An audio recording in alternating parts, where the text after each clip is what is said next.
Viewers, welcome back to my channel cooking studio by Farah. আশা করছি সবাই ভালো আছেন। আলহামদুলিল্লাহ আমি অনেক ভালো আছি। আজকে আমি আপনাদের সাথে শেয়ার করব বাসায় কীভাবে পারফেক্ট পিৎজা আপনারা বানাতে পারেন। অনেক ইজিভাবে আমি দেখানোর চেষ্টা করেছি। আশা করি আপনাদের পিৎজা বানানোটা ভালো লাগবে, আর ভালো লাগলে অবশ্যই লাইক আর সাবস্ক্রাইব করতে ভুলবেন না।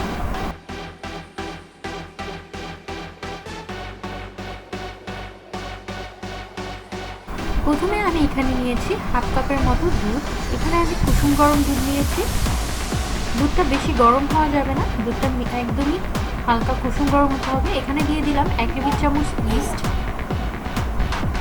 এরপর আমি দিয়ে দিব চিনি 1 টেবিল চামচ এবং লবণ স্বাদ মতো। এবার আমি এটা ভালোভাবে মিশিয়ে 3-4 মিনিটের জন্য ঢেকে রেখে দেব, যেন ইস্টটা অ্যাক্টিভ হয়ে যায়।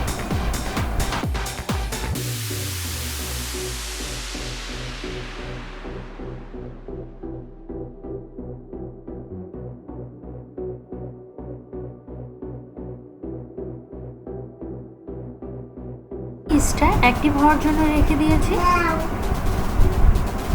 এরপর 3 থেকে 4 মিনিট পরে আমি এখানে দিয়ে দিচ্ছি 1 কাপ মতো ময়দা। আপনারা আটা বা ময়দা যে কোনো একটা ইউজ করতে পারেন। এরপর এটা আমি ভালোভাবে মিশিয়ে একটি ডো তৈরি করে নেব। ডোটা দেখতে ঠিক এরকম হবে। এরপর এটা আমি 5 থেকে 6 ঘন্টার জন্য রেখে দেব। এরপর এখানে আমি 1 কাপের মতো চিকেন নিয়েছি, দিয়ে দিচ্ছি স্বাদ মতো লবণ, দিয়ে দিব ব্ল্যাক পেপার 1 টেবিল চামচ, 1 টেবিল চামচ আদা রসুনের পেস্ট। এরপর এটা আমি একটু ভালোভাবে মেখে নিচ্ছি।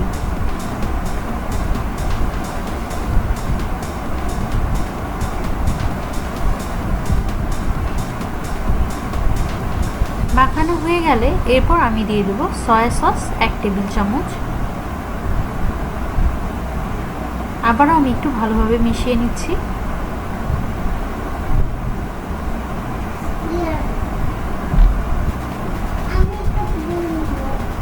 এরপর আমি একটি ফ্রাই প্যানে দিয়ে দিচ্ছি 1 টেবিল চামচের মতো কুকিং অয়েল। এরপর দিয়ে দিব ম্যারিনেট করা চিকেনটা দেওয়ার পর 2-3 মিনিট ভাজলে কিন্তু আমাদের চিকেনটা রেডি হয়ে যাবে।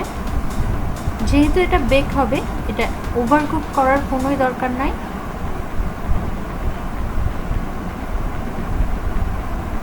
আমি এটা ভালোভাবে ভেজে নিচ্ছি। আমার চিকেনটা কিন্তু একদম ডান। এরপর আমি এটা তুলে নেব। এরপর আমি আগে থেকেই যে ডোটা তৈরি করে রেখেছিলাম সেটা ফুলে কিন্তু 2 গুণ হয়ে গেছে। আমি আবারও একটু ভালো করে ময়ান করে নিচ্ছি।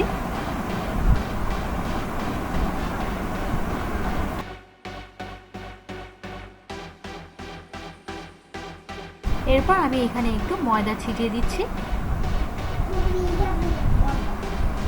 আমি যে ডোটা বানিয়ে রেখেছিলাম সেই ডোটা আমি 2 ভাগে ভাগ করে রাখছি। যেহেতু আমি এখানে 6 ইঞ্চি পিৎজা বানাবো, তাই এই ডো দিয়েই আমি 2টা পিৎজা বানাতে পারবো।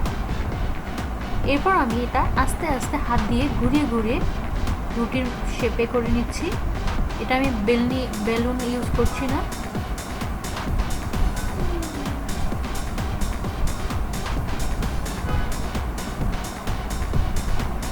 এভাবে আমি হাত দিয়ে আস্তে আস্তে ঘুরিয়ে ঘুরিয়ে রুটিটা বেলে নিব।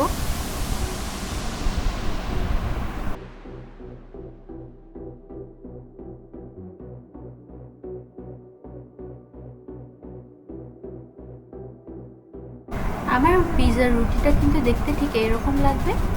এরপর আমি যেই ট্রেতে বেক করব সেই ট্রেতে আমি আগে একটু ময়দা ছিটিয়ে নিব।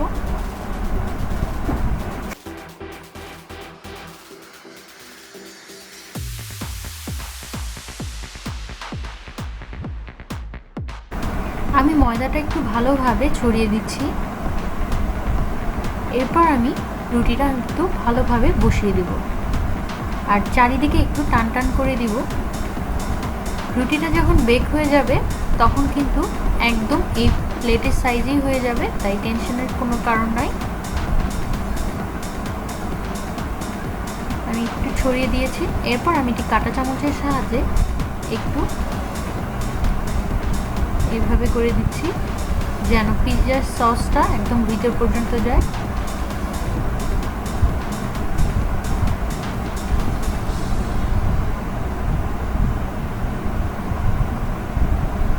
এরপর আমি পিৎজার সসটা দিয়ে দিচ্ছি।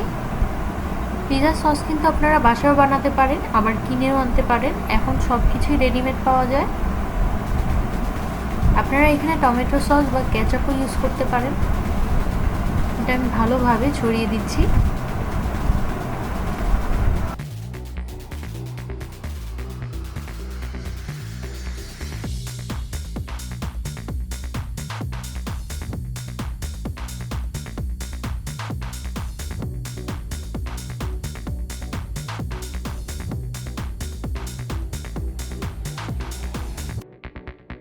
এরপর আমি দিয়ে দিচ্ছি চিজটা আমি গ্রেট করে নিয়েছি।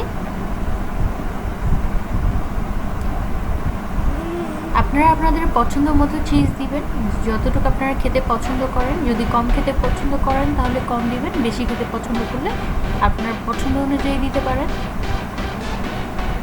আমি এই পিৎজায় 2 লেয়ারে চিজ ইউজ করব। আমি প্রথম লেয়ারটা দিয়ে দিলাম। এরপর আমি টপিংয়ে চলে যাচ্ছি। আমি এখানে সুইট কর্ন দিয়ে দিচ্ছি। পিৎজার টপিং আপনারা আপনাদের ইচ্ছা মতো ইউজ করতে পারেন, এটা কোনো নিয়ম নাই যে সব কিছু একই রকম দিতে হবে। আমি এখানে সুইট বেবি কর্নগুলো দিয়ে দিচ্ছি।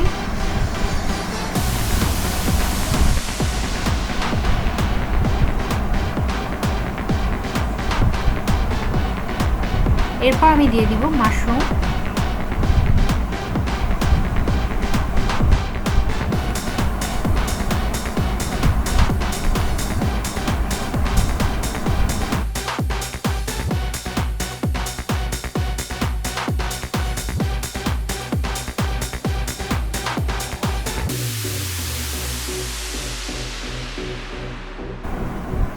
এরপর আমি দিয়ে দিচ্ছি কেটে রাখা টমেটোগুলো। আপনারা আপনাদের ইচ্ছা মতো টপিং ইউজ করবেন। আমি এখানে আমার ইচ্ছে মতো, আমার পছন্দ মতো টপিংগুলো দিয়ে দিচ্ছি।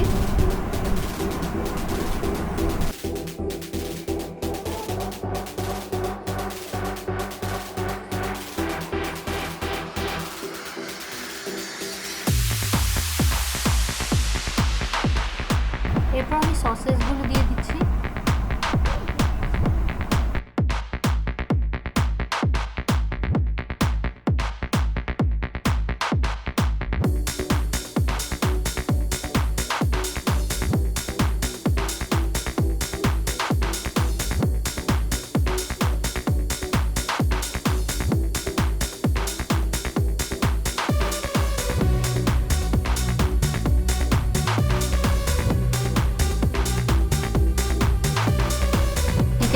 এরপর আমি চিকেনগুলো দিয়ে দিচ্ছি।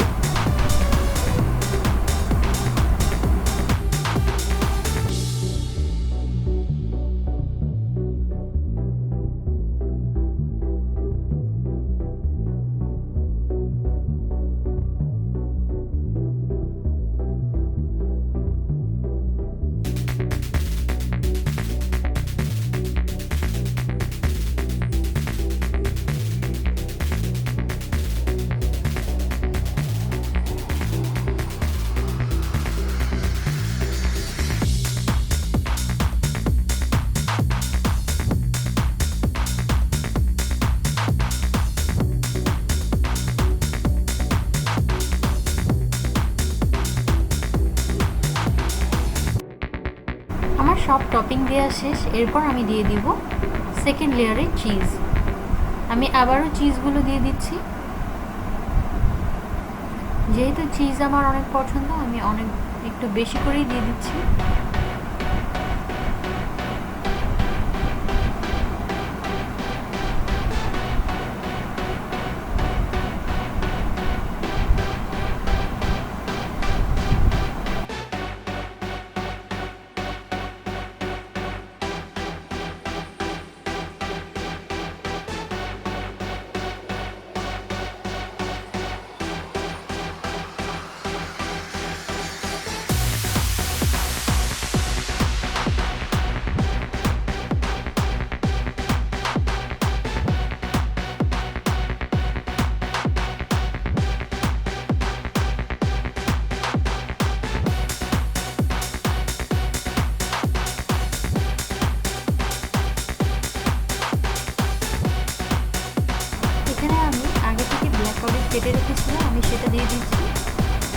তারপর আমি এটা বেক করতে দিব।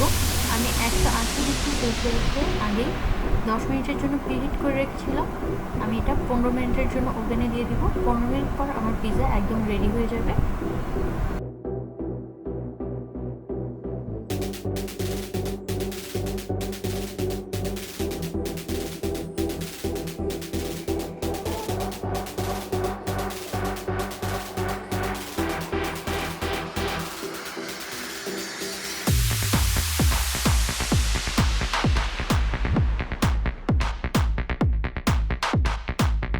আমার পিৎজা একদম রেডি। আশা করি ভিডিওটি আপনাদের ভালো লাগবে। ভালো লাগলে অবশ্যই লাইক আর সাবস্ক্রাইব